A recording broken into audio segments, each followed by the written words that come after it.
We see these beautiful pictures at night from the decks of these two U.S. Navy vessels in the eastern Mediterranean.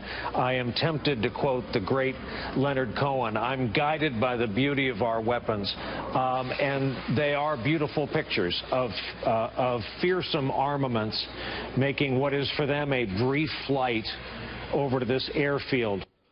I don't know. I think he made it all up.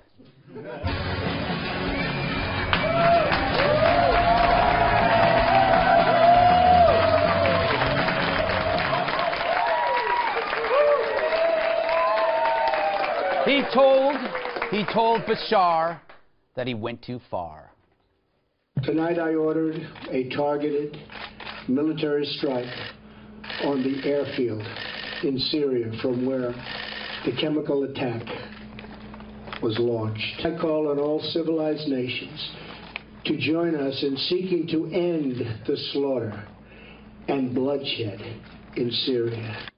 See, now that's what you call a red line.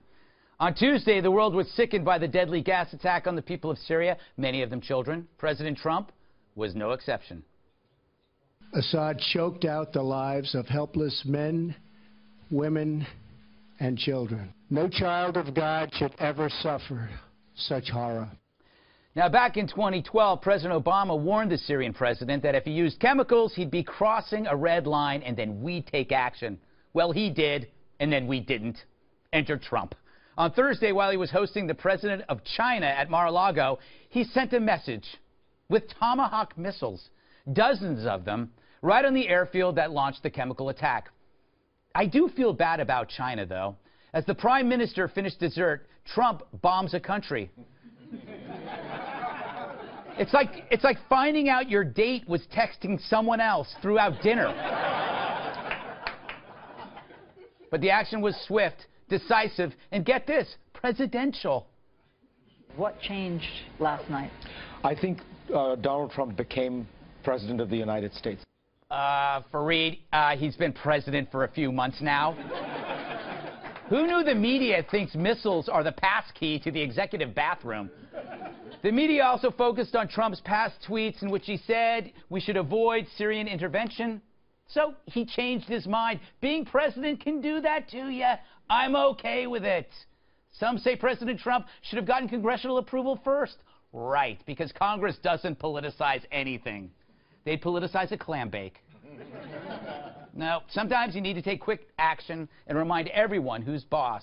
And it seems clear that this highly specific strike is a pretty reasonable response to genocide. It's the military equivalent of a rolled-up newspaper on a dog's nose. The message isn't just for Syria, but Russia, Iran, North Korea, and China. There's a new sheriff in town, and he's willing to kick your dog. I mean, he just kicked Putin's mutt. Talk about refuting that narrative. And really, it's got to be hard for the left to protest this. You know, chanting, hey, ho, retaliating against genocide has got to go. It doesn't flow. And what of those who called the whole Syria chemical attack a false flag? But you can use that line on anything. Maybe Klansmen are actually leftists exposing the evils of racism through performance art. It works on anything. So anyway, it's as if the world offered President Trump a multiple-choice question, and he picked the most careful, measured answer. Assad tested Trump, and Trump answered, unlike Obama. The take-home message, you can't play scared. It's not a win because right now there's no definition of winning. The Middle East sucks. But maybe, just maybe, the limited strike made it suck a little less. All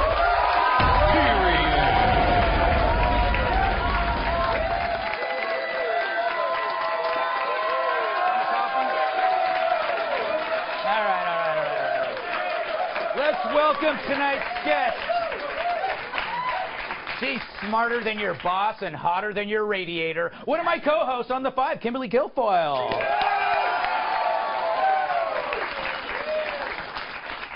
He's deadlier than a bulldog's fart. Oh, my God. Former Navy SEAL who killed Osama bin Laden, it's Rob O'Neill.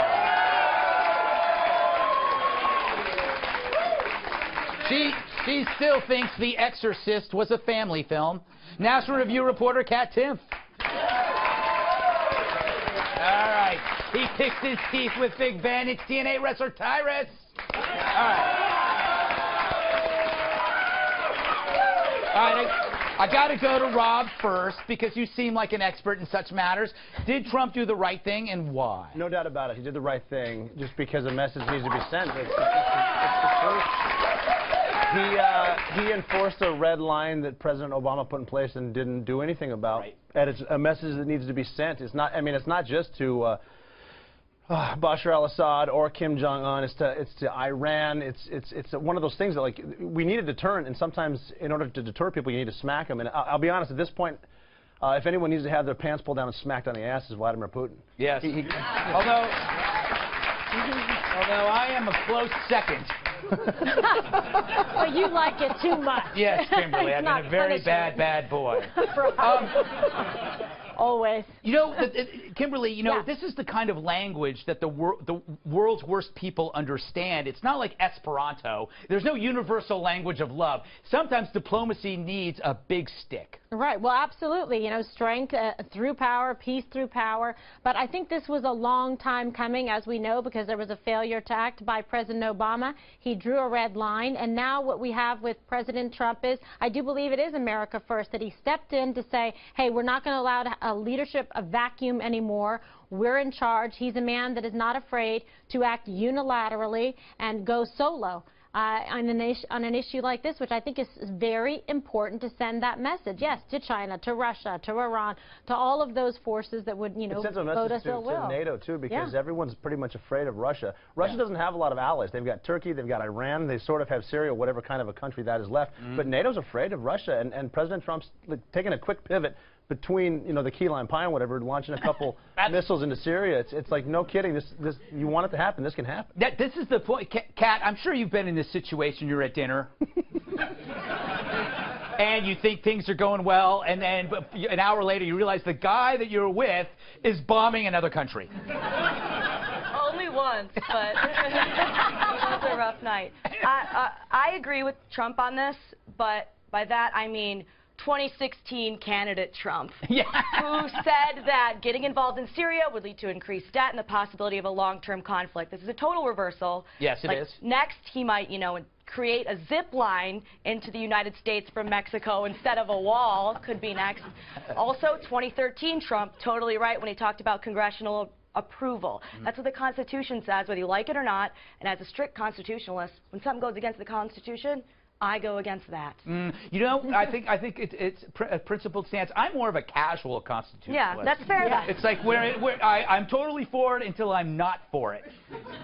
Honest. Yeah, I'm honest about it. Tyrus, okay, is it really? Are you a hawk just because you did a selective measure to an airfield? I mean, is that war really? Well, of all the animals I've ever been described as, hawk would not be one of them. But to piggyback off what Kat so eloquently said, I mean, sometimes you got to make it rain like a strip club of missiles. You just got to do it. Yeah. You can have all the plans. You got all the plans in the world. Like, I was going to go to college. I was going to get married. I was going to run for Congress. Things happened, and I had to make decisions. And you became a wrestler Donald Trump, instead. yeah. Wow, right? I think rain with a strip club full of missiles was in his speech, actually. And it literally looked like that from the plane. It was great. The point is, he may have, his belief system might have been, let's stay out of Syria. Right. And let's try to make things better with Russia. But their decisions forced his hand. Right. They dropped chemical, and that's what... It's about flexibility. Right. You know?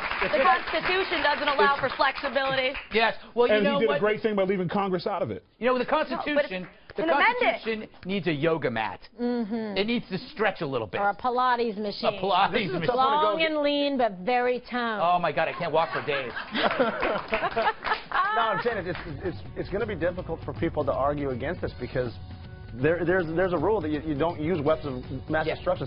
Sarin gas is that, and when you do, you need to get punished for it. And if you go to Congress needing time to get it, I don't know if you noticed, they don't exactly speed through things. The Russians are going to find out things are going to get leaked. They're going to move everything. Yeah, they're very, very slow people in that line of work.